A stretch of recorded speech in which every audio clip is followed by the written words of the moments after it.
Oak Flat is the story of large corporations, with the help of the United States government, stealing land and minerals from the American people. For over 12 years now, people have banded together to try and stop this mine from destroying sacred and environmentally precious lands. This mine is unprecedented for a number of reasons. To me, the most beautiful reason is that this issue brings together people of all walks of life. This land was previously preserved for mining and development under the Eisenhower and Nixon administrations. Through the time I spent making this movie, Obama reinforced Oak Flat's position on the National Register of Historic Places. Huge groups have gathered all over the country to protest this mine for years, and the fight is not over. For 10 or 12 years, we tried to prevent the land exchange from becoming law. And we were very successful in the respect that all of the different versions of the land exchange bill, and there were 12 or 13 of them, all failed to pass through Congress on their own merits. The actions that were taken by Senator McCain, Senator Flake, Kirkpatrick, and Gosar, and any others that initially sponsored this bill on its own merits were bad. Senator Flake admitted that the only way they could get the land exchange passed was as a midnight rider. He admitted that he felt it was no longer possible to do it as a standalone bill for a good reason. The only reason why the bill did get signed into law last year finally was because it was sneaked into the National Defense Authorization Act in sort of a non-transparent, opaque backroom deal that was cut. If we allow this to go through here, it will be basically open season for Rio Tinto when they want to do other block cave operations, in that area or elsewhere, regardless of their impacts.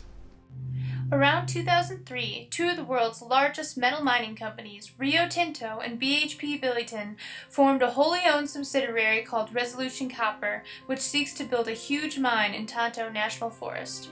If you follow this type of activity in anti-mining protests, Rio Tinto's name shows up fairly frequently, along with human rights abuses and violent conflicts, quite frequently.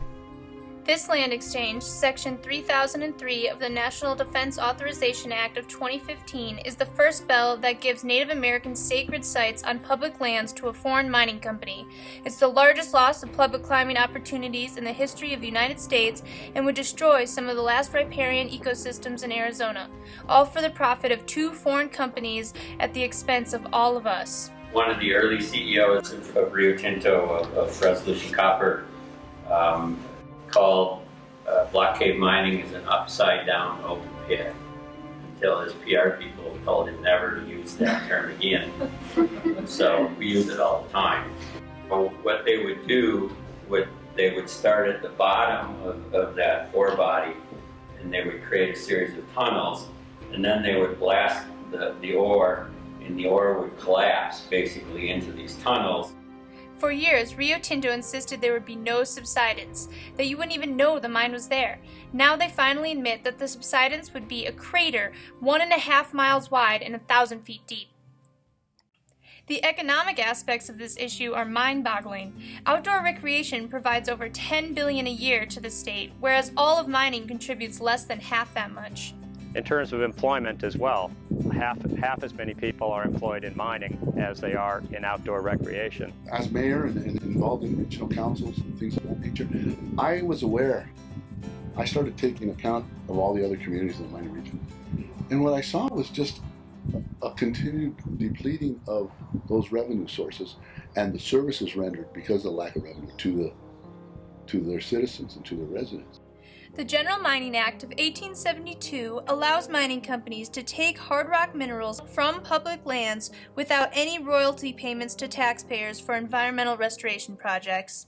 If you do go and you take a look at these 100-year-old mining towns, and you look at those that do have vibrant economies today, you look at Bisbee and you look at Jerome, those are the towns that have successfully diversified their mining, their economy away from mining into other things like arts and recreation. There's other forms of economic development that are much more sustainable, safe, controllable, and enhancing than this industry. What separates us, I believe, in Superior is that we're in a beautiful little valley area surrounded by Apache League, picket proposed Iron Mountain, Kings Crown, federal forest land.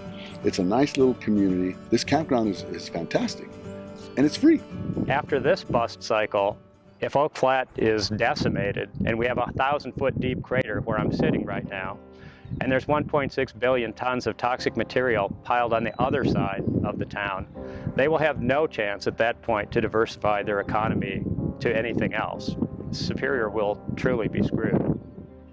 The tailings would get dumped directly onto the ground. Rio Tinto actually admitted in their plan of operations that the tailings would become acid generating in as little as 3 months after being extracted. And they claim that their hydrology studies show that there won't be any impact to the water table.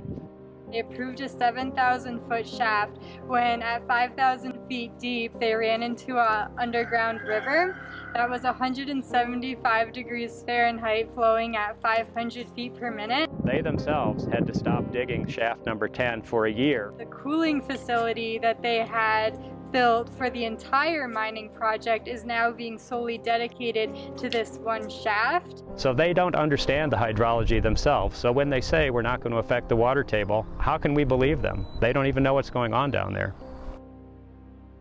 The town of Superior's drinking water comes from wells right here, a mile downstream from where this loading facility would be built. If that wasn't bad enough, the area is sacred to the San Carlos Apache tribe and a number of other Central Arizona Native American tribes. The Apache have come here for thousands of years, gathered acorn, made acorn soup, and made many different things with the herbs and the things that are in this area. We're standing on treaty rights because this is rightfully San Carlos Apache land. They were lied to, it was stolen from them. And we're standing on the fact that original possession and ownership, along with treaties, they've got to give this land back. So all of the profits that they talk about from this project will be going offshore. They're going to be shipping it overseas to be processed and then sold back to us at regular price. So the profits go offshore, the copper goes offshore, and all the United States gets with certainty is a huge hole in the ground where Oak Flat used to be, and 1.6 billion tons of toxic material piled on top of pristine Tonto National Forest land. Certainly not a good deal for the United States. I think if we yield right now at Oak Flat to what Rio Tinto wants, if they choose to do this elsewhere, there may not be as many reasons to stop this as there are specifically at Oak Flat. To reiterate, this mine would destroy land critical for religious freedom, devastate the water supply in Arizona, destroy ecological habitat, only 5% of the existing desert riparian habitat is left in Arizona, would also destroy climbing opportunities and undermine the people of Superior, as well as our state and federal governments and all of us taxpayers. We all should be concerned about what's going on here, because this will set a precedent in regards to any type of industrial development nationwide on public lands.